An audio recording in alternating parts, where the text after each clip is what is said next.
I think it's true that everyone here does work very hard. And it's hard to do because it's actually hard. And it seems like it never gets easy, and sometimes you just want it to be easy. You want to pull out your bag of tricks and say, wow, this is such a great lesson, but it doesn't always work. I don't think it's just working hard. There you go. Okay. And one of the... I think it's a willingness to work hard because we feel we're all part of trying to really transform what education could look like. In fact, TIS is part of the Cleveland Schools That Can, a collaboration of high-performing schools dedicated to transforming public education in metropolitan Cleveland. You know, I don't have the answers for every child in Cleveland. I might have some answers for certain children in Cleveland. Our students need more quality choices. And there are thousands and thousands of children just in Cleveland and East Cleveland. They don't have schools that understand how to meet their needs. We all have some answers, but none of us by ourselves has all the answers. But actually, if we all work together, we would have quite a few answers. For some reason, we've been able to attract really good teachers, which is the most important thing. So if the educators of Cleveland came together at that starting point, I actually think we could design a system that would meet every child's needs. So it was a great awakening to have this whole intergenerational combination. This year, combining 5-year-olds, 6-year-olds, 7-year-olds, and 8-year-olds in my classroom, I was like, where am I going to go with this? But the whole intergenerational approach and the whole Nurture Your Heart approach works together, and I've learned so much. We just passionately believe in the possibilities that this type of approach to education might be able to offer. Believing in possibilities is one thing, producing results another. I think it's pretty simple. The sales pitch is look at their report cards through Ohio Department of Education. TIS is producing outstanding educational outcomes with the same demographics of students as the surrounding public schools. They're producing parental involvement from the same demographics as the surrounding public schools. There are high expectations on every child, regardless of their ability. And the classes are mixed. And so I thought, this is what I want for my son. They're producing an interest by the senior community from institutions that exist near most all urban public schools. So it's not an impossible challenge. You have to begin to say, how much discomfort and how much change am I willing to visit on my preconceived notions of how, 1, I educate, and how 2, I see children, and how 3, I involve their parents, and how 4, I involve the community. Once you're able to put aside your preconceived, what I call adult comfort barriers, then you can begin to look at how a model like TIS could help the children under your care or the children you seek to care for.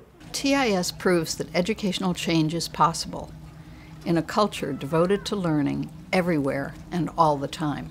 How can I get along with other people who might be different from me, whether it's age difference, racial difference? How can I become that spirited citizen of my community? What can I learn about myself? So everything is considered an opportunity to learn, and what can I learn from it? We began with the story of Ashley, who lost her mother and from that loss gained self-direction. We end with the story of Andrew, who became a self-directed reader and from there, a leader.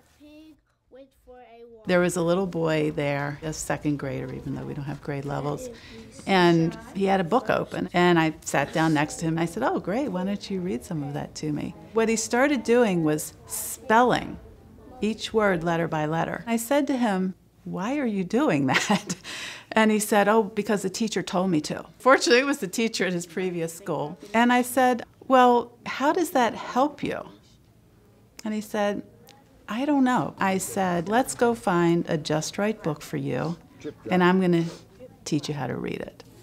And we got a easy, primer kindergarten kind of book that he could, with support, begin to read.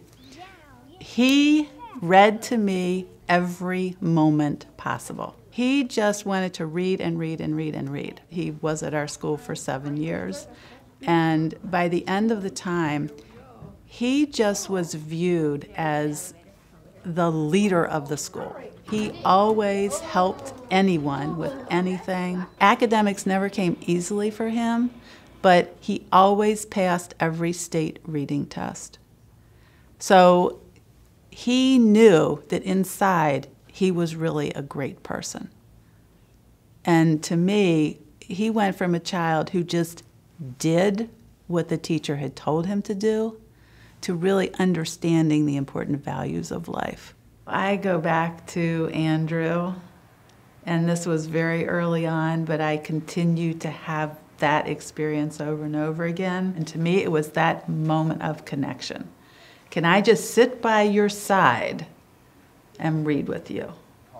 And that's what we see over and over again. It wasn't me across from him, it was us side by side, doing it together that made that difference. And that's happened over and over again. Learning is the most powerful activity to do. There's nothing more powerful than changing the way your mind thinks or what your mind can create or understand or gain. It's power. It's putting power in the hands of that child. There's nothing more exciting than learning. And to unlock for that child the power that comes from knowing how to learn something and the self-esteem that comes from being able to know that, well, I couldn't do this before, then I worked hard, and now I can do it.